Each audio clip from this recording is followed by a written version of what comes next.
The detection of autism and other neurodevelopmental disorders in children and adolescents has dramatically increased over the past few decades. The University of California, Davis has been conducting multiple research studies to better understand underlying causes for these conditions, and we traveled to their facilities to find out more.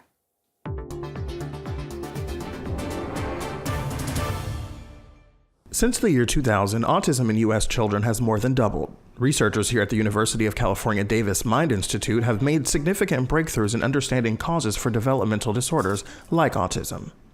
What do you like to do here? I like to go in the elevator by myself. You like to go to the elevator? Yeah.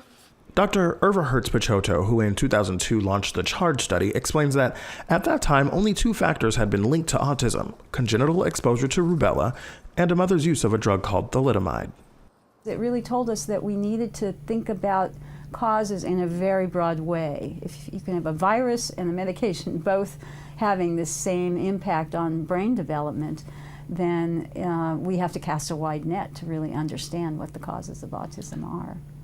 After years of collecting data, one of their first findings was about a mother's nutrition. What we found was that right around the time of conception, very early in pregnancy, if the mom was taking high levels of folic acid in a supplement, then the child was at much less reduced risk for autism. So the risk was almost half compared to those who did not take a folic acid supplement in that time. With such a positive result, also came data that was less encouraging. It was pretty striking for me looking at the data from their study is that most women are not taking prenatal vitamins before they get pregnant and in that first month of pregnancy. 90% of the women are taking them by their first prenatal visit, but that's, it's almost too late at that point. The critical time is when you're planning a pregnancy and in that first month of pregnancy to be taking this extra folate to help, counteract all the bad chemicals in the environment. Still, the work points to a concrete way to reduce the risk for a child to develop autism. Another discovery is related to air pollution, which is clearly linked to respiratory conditions. But in studying neurodevelopment, they found something incredibly compelling. We looked at distance of the house where the family lived during the pregnancy and distance of the house to a freeway. And we found that the women who lived close to a freeway, and that was within about 300 meters or about a quarter of a mile, were at a higher risk for having a child with autism. People who are living in dirtier air are usually, those communities tend to be, it's a less desirable place, and it's people who can afford that housing and can't afford to live in a cleaner environment. So you tend to have people with lower socioeconomic status, lower education, and the things that go along with that. During my visit to the Mind Institute, I also met Vincent, the boy who said he loves to play in the elevator. That day, he'd met Lucy, a fellow high-functioning child with autism. Lucy's definitely very high-functioning, and I credit a lot of that to the early intervention. I'm sure she would be anyway, but I think a lot of her skills have come about through early intervention. I definitely feel the exact same way. So last year when he was still in preschool, we did really heavy intervention to get him up to speed. So our goal was to mainstream him in regular kindergarten, which we met that goal. And despite the challenges of being a parent of an autistic child, these moms say it definitely has surprising pluses.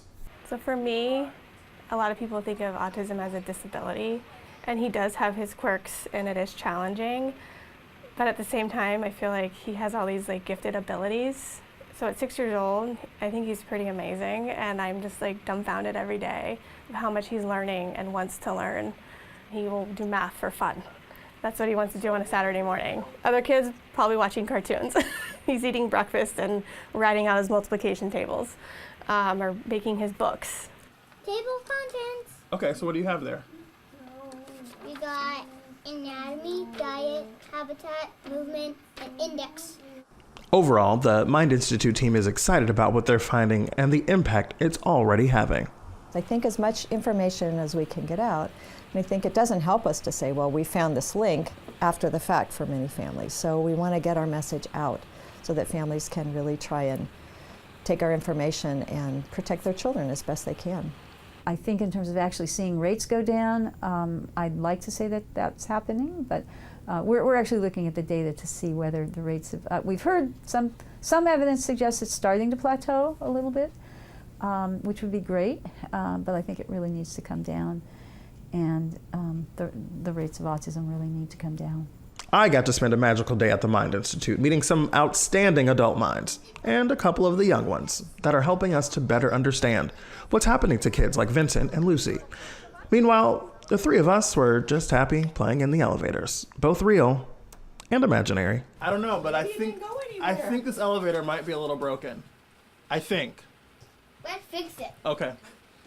Through this research, we're getting a better look at the causes of autism with a clear hope of being able to find interventions that can reduce the effects of autism and maybe one day prevent it altogether. Appropriately in an elevator in Sacramento, California, I'm Jared Hill.